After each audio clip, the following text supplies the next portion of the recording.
Episode 1. Rencana. Apakah penyelidikanmu benar-benar akurat, Xavier? Tanya Vincent kepada asisten pribadinya. Iya, Tuan. Polisi kesulitan mengenali mobil itu karena tidak ada bukti yang kuat. Tapi selama sebulan ini aku mencari bukti. Ternyata mobil itu milik Agnes Dwayne yang saat ini tengah berada di California untuk mengurus perusahaan cabang milik papanya, yaitu Tuan Jonathan Dwayne. Jawab Xavier.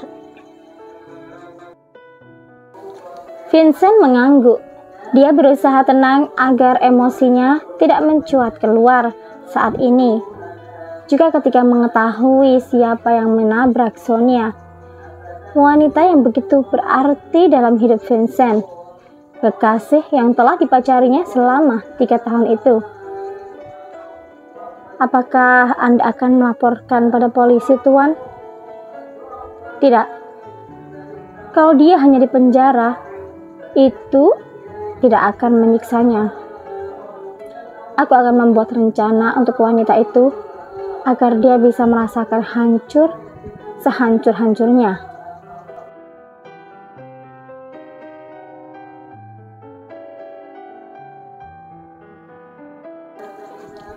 Vincent Masahiro Judith adalah seorang CEO muda PT Hero Corporation. Memiliki sebuah dendam terhadap seorang yang telah menabrak kekasihnya hingga meninggal dunia. Selama sebulan penyelidikan, ternyata diketahui pemilik mobil tabrak lari itu adalah seorang wanita yang bernama Agnes Dwayne. Demi membalaskan kematian sang kekasih yang sangat dicintainya itu, Vincent membuat rencana dan terpaksa berpura-pura mendekati wanita itu dan akan menikahinya. Tuan, kabarnya lusa Agnes akan kembali ke kota ini. Apakah Anda akan menjalankan rencananya esok? Tentu saja. Aku akan membuat wanita itu menyesali perbuatannya. Vincent terlihat mengeraskan rahangnya. Mata elangnya merah menyala, menandakan bahwa dia sedang menahan emosinya saat ini. Sebuah dendam membara di hatinya. Wanita itu selama sebulan telah bebas berkeliaran setelah menabrak Sonia yang saat itu akan melangsungkan pertunangan dengannya. Pria itu tidak akan tinggal diam. Sebuah keputusan besar akan dia ambil dalam hidupnya. Menikahi Agnes dan akan menyiksa wanita itu perlahan hingga Agnes merasakan kesakitan dan kekecewaan di hidupnya. Kapan Mommy dan Daddy kembali ke San Francisco? Tanya Vincent sambil mengetukkan jarinya ke meja kebesarannya. Kabarnya seminggu lagi Tuan Besar dan Nyonya Besar akan kembali, Tuan. Jawab Xavier menunduk. Xavier adalah asisten yang sudah 4 tahun ini mengabdi kepada Vincent.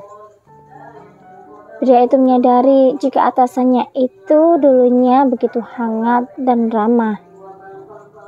Tapi setelah kematian sang kekasih, Vincent menjadi sosok pria yang dingin. Selama sebulan ini, Vincent tidak pernah menunjukkan senyuman di wajahnya. Meskipun pria itu terkenal kejam di dunia bisnis, tetapi Vincent bukan sosok pria arogan. Aku akan menjemput wanita itu di bandara. Kamu harus mengatur waktuku nanti, ucap Vincent. Tapi Tuan, ada kabar sedikit tidak baik. Agnes Duane adalah sepupu dari Nona Carolina Cortez, ucap Xavier. Carolina ya? Aku akan mengatur wanita itu. Selama ini memang hanya dia yang bisa menyembuhkan kesedihanku. Tapi aku harus menjalankan misiku ini, Xavier. Aku akan mengorbankan perasaan wanita itu kali ini demi membalaskan Sonia, jawab Vincent. Pria itu menyandarkan punggungnya pada kursi kebesarannya. Sekelebat bayangan wajah Sonia hadir di pelupuk mata. Rasa sakit itu tiba-tiba muncul kembali. Tidak, Vincent tidak ingin terlihat rapuh lagi. Dia harus bisa kuat demi misinya tercapai, yaitu menyiksa Agnes sampai wanita itu tidak bisa menangisi hidupnya.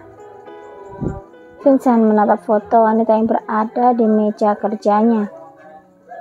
Wanita yang memiliki rambut pirang panjang dan mata biru itu tersenyum begitu lebar.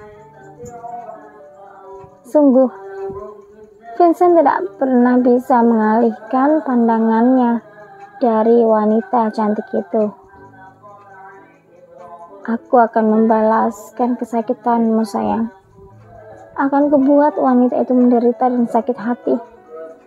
Aku tidak bisa menahan diri untuk tidak segera menemui wanita itu.